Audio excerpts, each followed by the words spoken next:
Ito na nga. Nahiwa na ni Kabayan Elmer ang buong tuna. Nandito ang steak. We have steak. Ito yung loins. Ito ang pinipilay ni Kabayan Elmer. At yung ulo nandiyan sa baba. Wala pa yung belly at saka yung panga. Ba't wala pa yung panga? Nandoon na, naka-display na yung panga. Yan, super nice. Yung loins. Yung mahilig kinilaw, ito po yun. Loins. Good for raw, this one, or sashimi.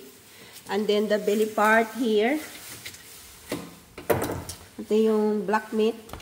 Dinidisplay din namin yan. Yan. Belly. Ang panga daw ay naka-display na. Ito yung ulo.